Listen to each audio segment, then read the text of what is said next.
Hello guys, good morning. आप सभी का स्वागत है मेरे इस यूट्यूब के चैनल पे। मैं असगर कमाल एक और नई वीडियो के साथ आप लोगों के साथ जुड़ गया हूँ। आइए फिर से शुरू करता हूँ, जिसमें हम अध्याय 2 भारत में अंग्रेजी राज्य की स्थापना। तो इसमें हम 6 लेक्चर कर चुके हैं, जिसमें आज 7वां लेक्चर करेंगे और आज कोशिश करेंगे कि इस अध्याय को पूरा करें आज। तो आइए शुरू करते हैं गाइस।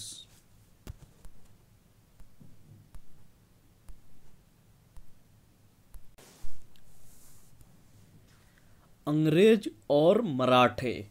मराठों के बारे में आप कक्षा 7 में भी पढ़ चुके हैं। कंपनी ने आगे मराठों की ओर ध्यान दिया। 1761 ईस्वी में पानीपत की तीसरी लड़ाई में हार के बावजूद मराठे भारत के बहुत बड़े भाग को नियंत्रित करते थे, किंतु वे आपस में बटे हुए थे। देखिएगा, इस तो यहाँ पे बताया जा रहा है कि कैसे हमने पढ़ा अंग्रेज और कर्नाटका के बारे में। हमने पढ़ा इससे पिछले वाले वीडियो में कि कैसे वहाँ पे टीपू सुल्तान और हैदर अली के साथ उनकी लड़ाई होती है, जिसमें टीपू सुल्तान श्रीरंगपट्टनम में मारे जाते हैं। उसके बाद से वहाँ पे अंग्रेज रूल करते हैं। ठीक है गाइस, उसी तरीके से धीरे धीरे हम इससे क्या पता चल रहा है कि धीरे धीरे वो हर एरिया को कैप्चर करते जा रहे थे, यानी ब्रिटिशर। पहले अंग्रेज कहाँ गए? पहले बंगाल को कैप्चर किया। आपने देखा कि प्लासी का युद्ध, बक्सर का युद्ध, जहाँ पे सिराजुद्दौला को हराया जाता है, वहाँ पे बंगाल पे दीवानी राइट्स ये लोग कैप्चर करेंगे। फिर उसके बाद इन्होंने कैसे कैसे कर्नाटका को भी, मैसूर वाला एरिया को अपने अंदर कैप्चर करेंगे। फिर यहाँ पे बात कर रहे हैं आगे चलकर मराठे यानी महाराष्ट्र वाला एरिया को। तो आइए पढ़ते हैं। आगे चलकर यही 3 प्रेसिडेंसी बोलेंगे, जिसको बंगाल और मद्रास और एक ये यानी महाराष्ट्र। ठीक है गाइस, तो आइए देखते हैं। तो यहाँ पे बताया जा रहा है कि कंपनी ने आगे मराठों की ओर ध्यान किया, यानी महाराष्ट्र के तरफ, यानी जहाँ पे मराठे लोग ज़्यादा रहते थे वहाँ पे इन्होंने मतलब ध्यान दिया। और मराठे जब थे 1761 में, जब पानीपत की तीसरी लड़ाई में हार के बावजूद मराठे भारत के बहुत बड़े भाग को क्या करते थे? कंट्रोल करते थे, यानी नियंत्रित करते थे। लेकिन इनमें एक चीज़ था कि ये आपस में लोग क्या थे? बटे हुए थे। बटने का मतलब कि आपस में अलग अलग भाग में ये बटे हुए थे। इनकी बागडोर सिंधिया, होलकर, गायकवाड़ और भोंसले जैसे अलग अलग राजवंशों के हाथ में थी। तो इनकी बागडोर एक तरह से इनकी लीडरशिप जो थी, एक तरह से जो चलाते हैं किसी चीज़ का हेड जो होता है, वो कौन थे? सिंधिया, होलकर, गायकवाड़ और भोंसले जैसे अलग अलग राजवंशों के हाथों में थी। ठीक है गाइस, और ये क्या बताया जा रहा है कि आपस में ये बटे हुए थे, यानी एक तरह से डिवाइड थे। कंपनी के अधिकारियों और फौज ने मराठा प्रमुखों की आपसी लड़ाइयों का फायदा उठाया और एक के बाद एक कई लड़ाइयों में मराठों को कमजोर कर दिया। तो देखिए गाइस, हम लोग आपस में भी नॉर्मल बात करते हैं कि आपस में जब हम लोग लड़ाई करते हैं तो तीसरा आकर क्या करता है?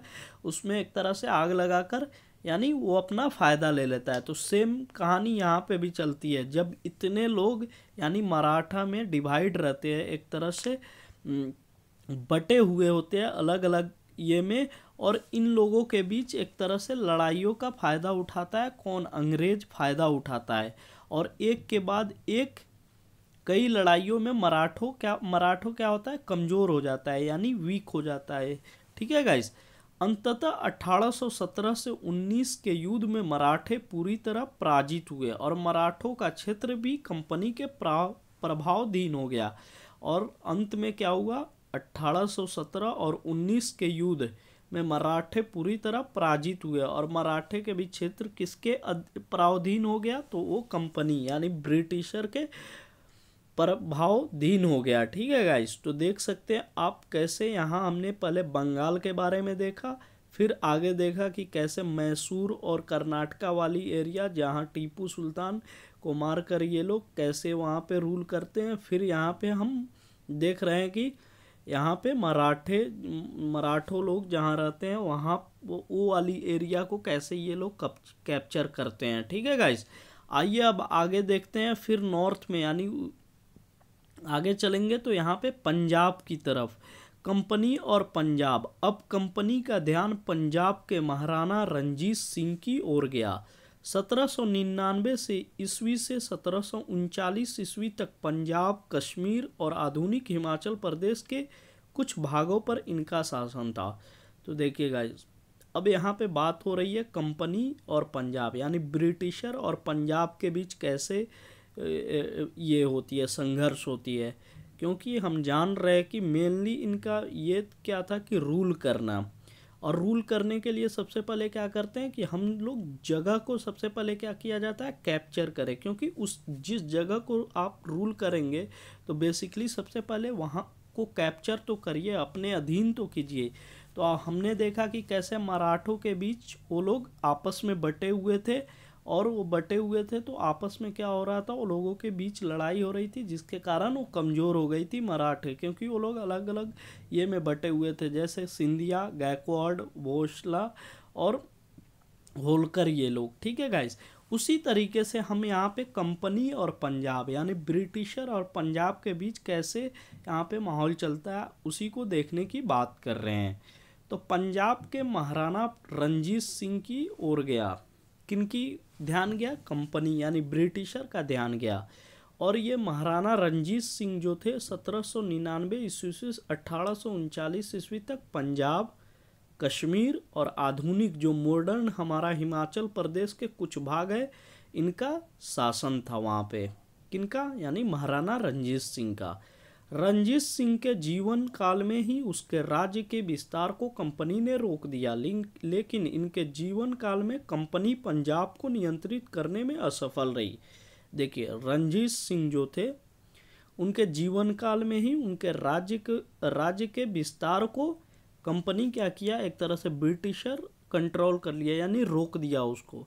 लेकिन इनके जीवन काल में कंपनी पंजाब को नियंत्रित करने में असफल रहे, यानी पंजाब को कंट्रोल नहीं कर पाया उनके जीवन काल में, यानी उनके रहते में। किनके, महाराणा रंजीत सिंह, जो कि 1799 ईस्वी से 1839 ईस्वी तक पंजाब और कश्मीर और आधुनिक हिमाचल प्रदेश के कुछ भागों पर शासन कर रहे थे। ठीक है गाइस, रंजीत सिंह की मृत्यु के बाद पंजाब में अस्थिरता आ गई। इस स्थिति का फायदा उठाकर 1849 में कंपनी ने पंजाब को अपने नियंत्रण में ले लिया। तो देखिएगा जी, रंजीत सिंह की जब डेथ होती है, मृत्यु होती है, तो पंजाब में एक तरह से सिचुएशन एक तरह से बिल्कुल डगमगा जाती है, और उसी के कारण क्या होता है, यहाँ पे फ़ायदा उठाता है ब्रिटिशर, और 1849 में कंपनी ने पंजाब को अपने नियंत्रण में ले लिया यानी कंट्रोल में ले लिया। ठीक है गाइस, तो देख सकते हैं कि ब्रिटिशर कैसे मतलब फ़ायदा उठाता है बीच में। ये फ्रंट में वार नहीं करता है, जो कि मतलब देखता है कि आपस में ही कुछ ना कुछ सेटबैक हो जाता है, जिसके कारण वो बीच में आकर वो फ़ायदा उठाता है। यहाँ पे देखा हमने रंजीत सिंह की मृत्यु के बाद क्या करता है, ये कंपनी अपना फ़ायदा उठाता है। फिर वहाँ पे देखा हमने मराठे में आपस में लोग डिवाइड थे, तो वहाँ पे क्या हुआ कि जब आपस में लोग डिवाइड थे और कमज़ोर होते जा रहे थे, तो तीसरा कौन, ब्रिटिशर वहाँ पे रूल करने लगे। फिर वहाँ पे हमने देखा बंगाल में कैसे जब सिराजुद्दौला और लॉर्ड क्लाइव के बीच एक तरह से युद्ध होता है, प्लासी की लड़ाई जब होती है, तो वहाँ पे मीर जाफ़र जो होता है यानी सिराजुद्दौला का जो चीफ कमांडेंट जो ऑफिसर होता है, वो कैसे मिल जाता है यानी लॉर्ड क्लाइव से। तो इस तरीके से वहाँ सिराजुद्दौला मारे जाते हैं, और वहाँ पे एक तरह से ब्रिटिशर की जीत होती है।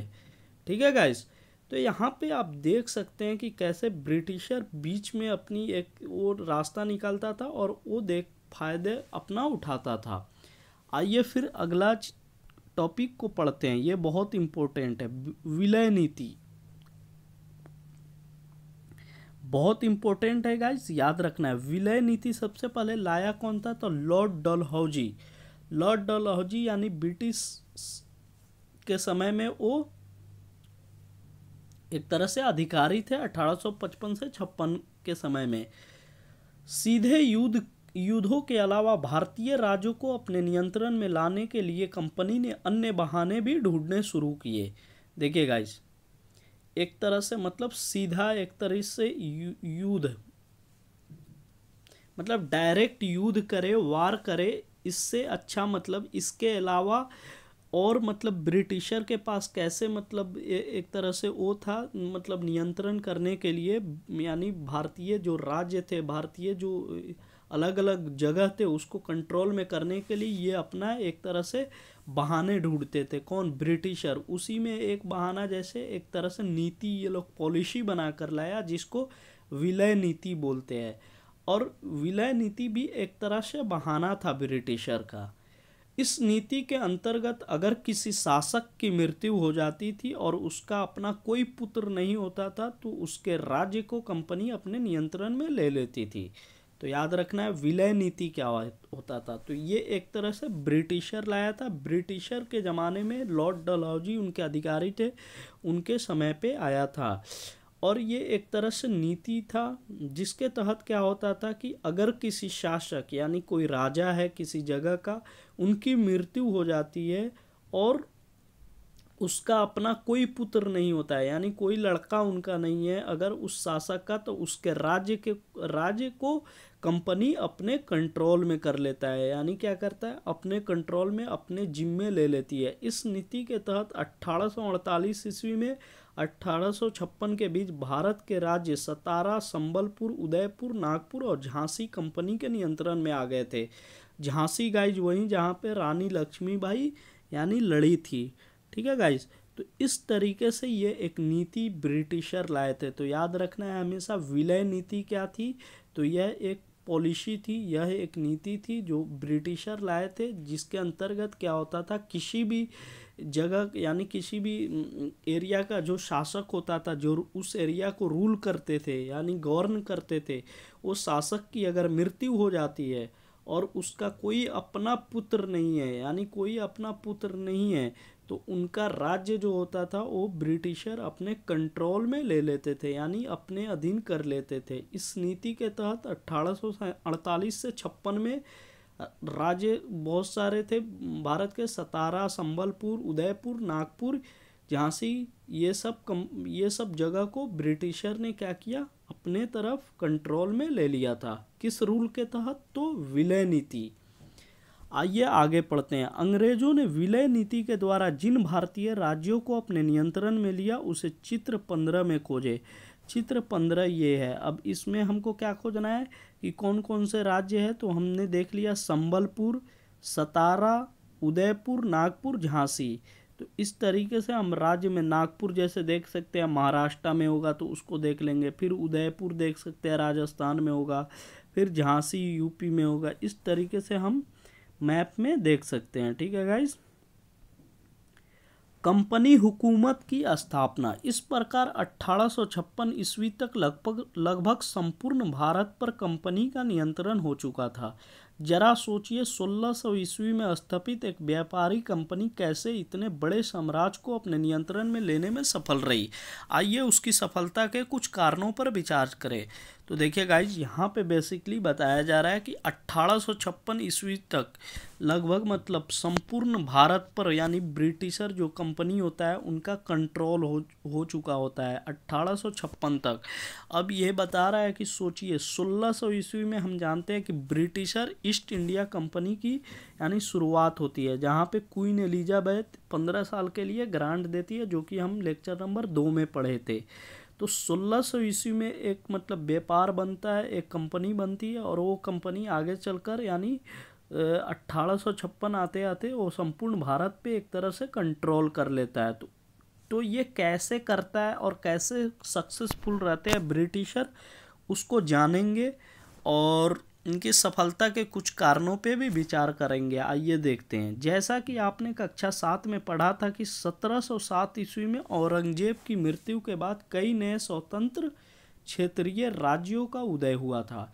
इनमें आपसी तालमेल का अभाव था। हर राज्य दूसरे इलाके हड़प कर अपने राज्य का विस्तार चाहता था। एकता के अभाव के कारण भारतीय राज्य एक एक कर आसानी से कंपनी के हाथों पर पराजित हो गए। तो देखिए गाइज, यहाँ भी लूप होल्स हमारे जो उस समय के शासक थे अलग अलग इलाकों में, अलग अलग स्टेट में, वहाँ पे कैसे हो रही थी। तो यहाँ पे बताया जा रहा है जब 1707 ईस्वी में हम जानते हैं औरंगजेब की मृत्यु होती है 1707 में, तो हम जानते हैं जो मुगल साम्राज्य होता है एक तरह से वो कमज़ोर हो जाता है। ठीक है गाइस, और जब कमज़ोर हो जाता है तो उस समय जो एक तरह से स्वतंत्र क्षेत्रीय राज्य जो होता है, जो मतलब मुगल के अंदर में जो राज्य होते हैं, वो क्या होता है अलग अलग अपना फुटकना शुरू हो जाता है, मतलब अलग अलग होना शुरू हो जाता है, स्वतंत्र यानी फ्रीडम होने लगता है अलग अलग राज्य। और जब अलग अलग राज्य होता है तो इनका आपसी में तालमेल का अभाव होता है, यानी कम पड़ता है। हर राज्य दूसरे इलाके झड़प कर, यानी जो भी राज्य होता है हर राज्य दूसरे के इलाकों को झड़प कर अपने राज्य का विस्तार करना चाहता था। एकता के अभाव के कारण भारतीय राज्य एक एक कर आसानी से कंपनी के हाथों पराजित हो गए। और इसी के तरह मतलब एकता यानी यूनिटी के कमी के कारण क्या होता है, भारतीय राज्य एक एक कर मतलब एक राज्य दूसरा राज्य तीसरा कर एक एक कर कंपनी के हाथ में चली गई और हाथों से पराजित हो गए। तो इस तरीके से हम देख सकते हैं कि कैसे ये अंग्रेज कैसे मतलब अपने तरफ यानी राज्य को एक तरह से वो कंट्रोल में लाते हैं। कंपनी की सेना के पास भारतीय सेनाओं से बेहतर तोपें और बंदूकें थी। भारतीय सैनिकों की तुलना में उसे नियमित रूप से अभ्यास कराया जाता था। तो ये बात सही है, कंपनी की जो ब्रिटिशर की सेना के पास जो था वो मतलब मॉडर्न तरीके का गन था, या जो भी चीज़ कह लीजिए, वीपन जो होते हैं, जो औजार होता है जिसे मार करते हैं, वो सब यानी मॉडर्न थी। वहीं भारतीय सेनाओं के पास क्या थी कि कुछ नहीं थी मॉडर्न तरीके की, सिर्फ लाठी ये सब चीज़ थी उस समय में। भारतीय सैनिकों की तुलना में उसे नियमित रूप से अभ्यास कराया जाता था, यानी इंडियन सैनिक की यानी आर्मी के मुकाबले देखा जाए यानी कंपेयर किया जाए ब्रिटिशर की, तो ब्रिटिशर को नियमित रूप यानी रेगुलर रूप से अभ्यास यानी ट्रेनिंग कराया जाता था। भारतीय सैनिकों की तुलना में वह आधुनिक अनुशासित थे, उन्हें नियमित रूप से वेतन मिलता था। तो भारतीय जो सैनिक के तुलना में देखा जाए ब्रिटिश सैनिक तो अनुशासित थे यानी डिसिप्लिनरी थे, और वह रेगुलर रूप में उनको सैलरी भी मिलती थी। तो ये सब कुछ यानी डिफरेंसेस थे जिसके कारण भारत को एक तरह से अपने राज्य को गंवाना पड़ा ब्रिटिशर के हाथ में। ठीक है, कंपनी की सफलता के उपर्युक्त कारणों में से आपके अनुसार सर्वाधिक महत्वपूर्ण कारण क्या हो सकता है? इनके अतिरिक्त आप किसी और कारण के बारे में बता सकते हैं। तो आपको जो भी कारण लग रहा है मतलब वो बता सकते हैं। अपना लाभ सर्वोपरि। आपने देखा कि ईस्ट इंडिया कंपनी जो हम लोग के देश में व्यापार करने आई थी, किस प्रकार उसने यहाँ की आंतरिक यानी इंटरनल कमजोरियों का फायदा उठाते हुए अपने आप को एक राजनीतिक शक्ति के रूप में स्थापित कर लिया। तो यहाँ पे बताया जा रहा है अपना लाभ सर्वोपरि, मतलब सबसे पहला फर्स्ट एंड मतलब पहला अपना लाभ यानी अपनी प्रॉफिट होना चाहिए, ये कहा जा रहा है। यहाँ पे बताया जा रहा है कि ईस्ट इंडिया कंपनी जो थी वो शुरू में जो हमारे देश में जो आई थी ट्रेड करने के लिए, व्यापार करने आई थी, और किस प्रकार यहाँ की मतलब इंटरनल वीकनेस यानी कि आंतरिक अंदर की कमजोरियाँ का फ़ायदा उठाते हुए वह क्या किया, पॉलिटिकल पावर को एक तरह से स्टेबलाइज किया हमारे भारत में, यानी राजनीतिक शक्ति के रूप में स्थापित कर लिया। यहाँ के आर्थिक संसाधनों से लाभ उठाते हुए इस देश के शासन बन बैठे, और यहाँ का जो हमारे भारत के जो यानी फाइनेंशियल रिसोर्स जो भी थे उससे लाभ उठाए यानी प्रॉफिट की उठाए, और देश के शासक बन बैठे। इस देश का शासक बनने के बाद इस देश में वस्तुओं के उत्पादन उससे होने वाले मुनाफे को कंपनी अपनी ज़रूरत और लाभ के अनुसार तय करने लगी। तो इस देश का शासक बनने के बाद जब ब्रिटिशर देश का शासक बनना, तो इस देश में जो भी वस्तु का प्रोडक्शन होता था यानी उत्पादन होता था, उससे होने वाले मुनाफे को यानी उससे प्रॉफिट जो होता था वो कंपनी अपने ज़रूरत और लाभ के अनुसार तय करने लगी। आइए इसे एक उदाहरण से समझने का प्रयास करें। सबसे पहले कंपनी भारत में बना कपड़ा यूरोप में बेचकर मालामाल हो रही थी। यानी सबसे पहले एग्जाम्पल के थ्रू बताया जा रहा है कि सबसे पहले कंपनी जो थी वो भारत में बना कपड़ा, यानी जो भारत में कपड़ा बनती है उसको यूरोप में बेचकर माला माल हो रही थी।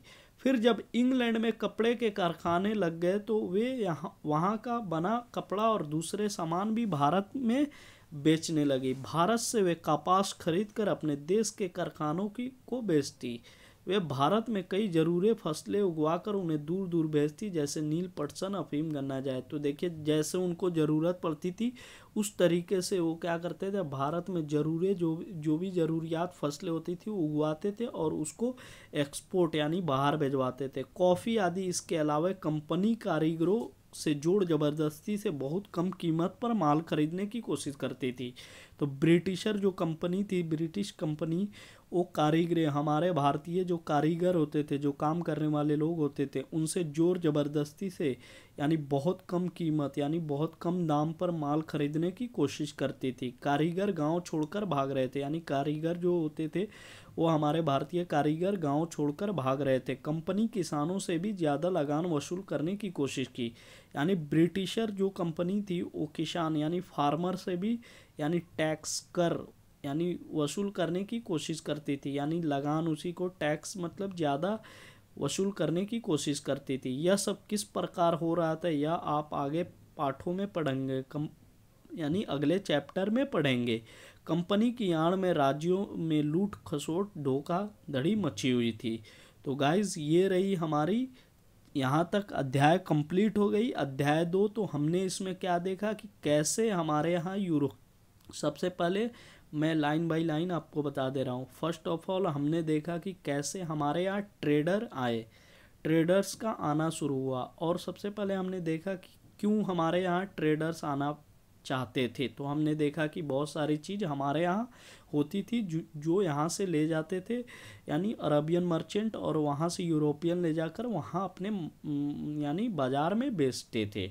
दूसरी बात रही कि क्या प्रॉब्लम आ रही थी यूरोपियन को, जो यानी वो अपनी मतलब मार्ग यानी रास्ता ढूंढने लगे थे भारत आने के लिए और एशिया आने के मार्ग ढूंढ रहे थे। तो वो हमने देखा कि क्या प्रॉब्लम्स आ रही थी, वो सब हमने सेकेंड लेक्चर में देखा कि कैसे उनको डर लगी रहती थी कि हमारी रास्ता में सामान लूट नहीं लिया जाए। फिर उनको चुंगी देनी पड़ती थी रास्ते में यूरोपियन ट्रेडर्स को, और फिर से अरबियन मर्चेंट जो होते थे, जो वहाँ के सौदागर होते थे, ये लोग को प्री प्लानिंग कर कर मतलब एक तरह से डराते थे। तो ये सब चीज़ देखा। फिर सर्वप्रथम वास्को डी गामा आते हैं यहाँ पे, और वो यहाँ से जाते हैं भारत से। तो कैसे हमने देखा कि गरम मसाला ले जाते हैं और वो 60 टाइम्स यानी मुनाफा कमाते हैं, यानी प्रॉफिट कमाते हैं, यानी वहाँ पुर्तगाल में। जैसे पुर्तगाली लोगों को पता चलता है तो और भी पुर्तगाली नाविक जो होते हैं उनमें उत्साह बढ़ती है और वो लोग का आने का सिलसिला शुरू हो जाता है। फिर उसके बाद हमने कैसे देखा कि ब्रिटिशर आए, फ्रांसीसी आए, फिर ब्रिटिशर और फ्रांसीसी में ये लोग का संघर्ष चलता है।